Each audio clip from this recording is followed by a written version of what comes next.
With the second pick in the 2020 NFL Draft, the Washington Redskins select Chase Young, defensive end, Ohio State. But you know as they say, hail to the Redskins. Let's roll, man. Let's go. Welcome, all my fellow Redskin brethren and sisters.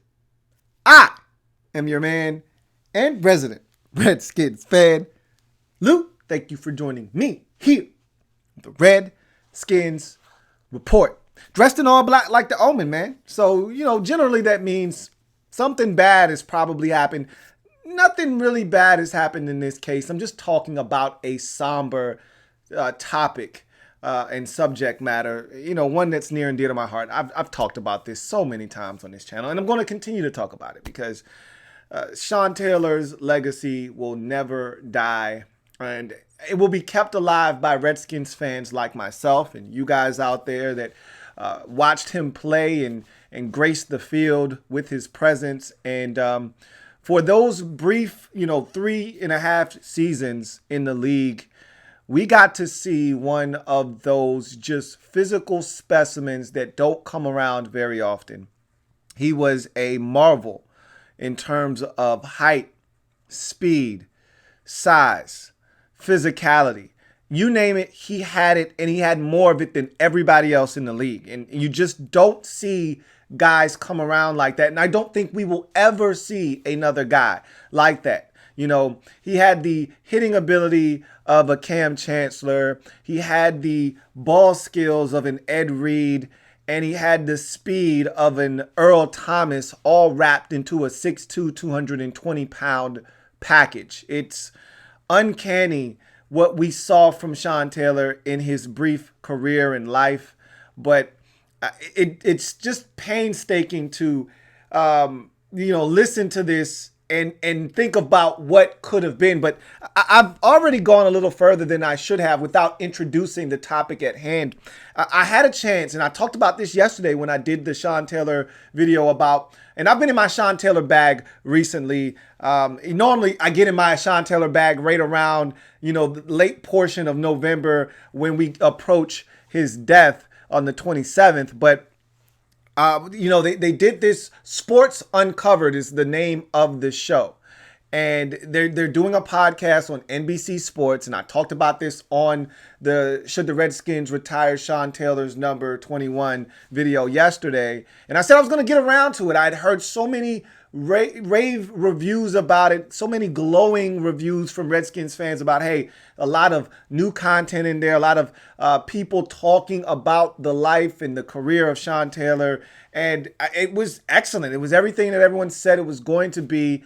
And as a matter of fact, I've actually dropped the link down in the description below this video of the actual 48-minute audio of this Sports Uncovered. It was like a 6-part series on Sean Taylor, but it's all of it crammed into one for you to consume at one time. And I told you I had to get my mind right, but I was going to consume it before we met on Thursday, and I had a chance to do it. And I just wanted to come and talk about it very briefly. It's a great listen if you haven't had a chance, and it's a great look into what he was, at the U, listening to Jonathan Vilma tell stories about those guys wrestling one another every single night on the road, that when they had a road game and they were roommates on the road, and how they would go after each other, and how Sean was so competitive that, his dad showed him some moves, and he ultimately got the best of Vilma later on in the season. I don't want to spoil it for you.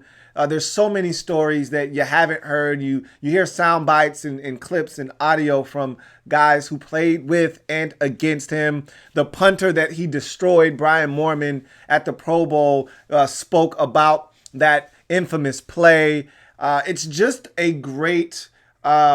it's an extension essentially of his football life that we saw on the NFL Network. And I thought they did a great job there kind of portraying what he was off the field, on the field, because and I thought they did a great job here in talking to people that were close to him, especially Clinton Portis, that, this guy wasn't as, as troubled a soul as people wanted to make him out to be. And that's the thing that always really bothered me in the direct aftermath of his passing. So many people piling on, well, would you expect that kind of thing? It was so disappointing to hear people like Michael Wilbon. And I'm a Michael Wilbon guy.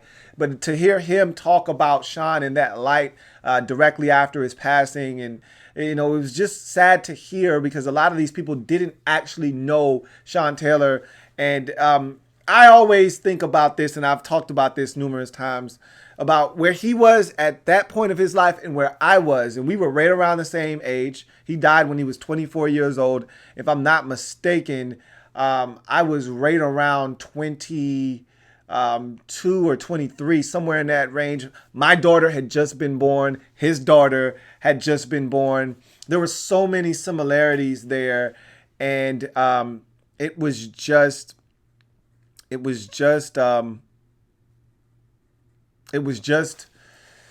shocking.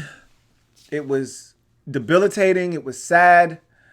And, but it was also a joy to watch him play. And, listening to the audio of some of the plays he made, and I can visualize them in my head as I'm hearing the audio call, whether it be Larry Michael or, one of his plays at the U. I can visualize all of these plays in my head and, listening to the stories and listening to Chris Sims talk about when you're seeing Sean Taylor 20 yards down the field across the line of scrimmage from him and thinking, holy shit, that's a safety. Like, listening to that, it was so fun. It was so refreshing, but it also, as I mentioned, brings back all those memories. But as I've told you guys many times before, Sean Taylor is a one-of-a-kind athlete. And as long as I have a platform as a Redskins fan to continue to talk about the team that I love, Sean Taylor's memory and his legacy will continue on.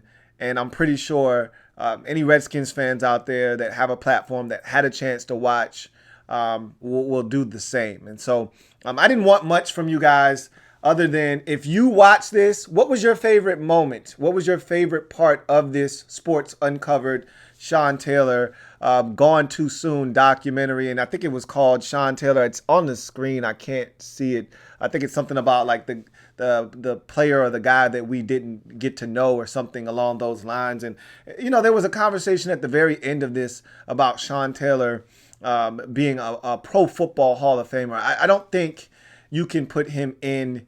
I don't think his career was long enough. There are some guys that got in with abbreviated careers. Terrell Davis, Gale Sayers comes to mind as two of the guys that didn't have very long careers that ultimately got in. Lynn Swann, I think, is another one with an abbreviated career that got in. But those guys played much longer than Sean Taylor did. In the case of a Terrell Davis, I think his career was all of 6 years and some injuries in there cut it short. But Sean's wasn't even half of that, essentially. So I don't think he's a Pro Football Hall of Famer as much as I would like him to be, but he would have made it. That's the shame of it, And, I saw a tweet from J.P. Finley, and I'll leave on this note. And he said, the Redskins haven't had an all-pro player on their roster, a first-team all-pro player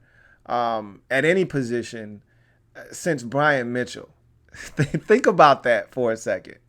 I mean, just let that sink in. The Redskins haven't had an all-pro player, first team, on their roster since Brian Mitchell, since B. Mitch. Think about that for a second. Sean Taylor was going to be that guy for us.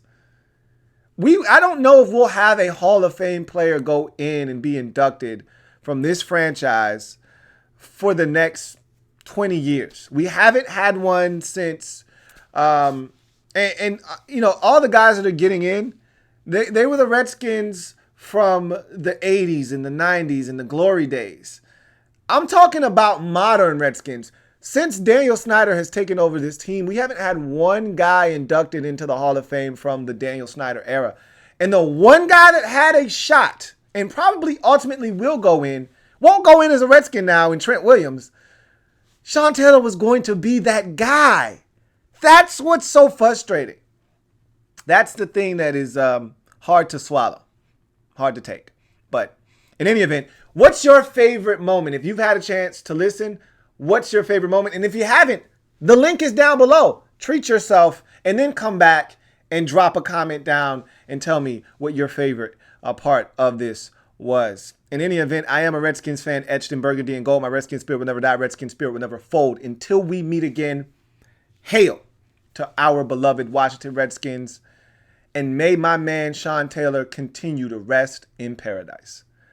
I'll see you guys a little bit later on. And as my man CP famously told Joe Gibbs over and over and over again, hey, Joe, Sean Taylor.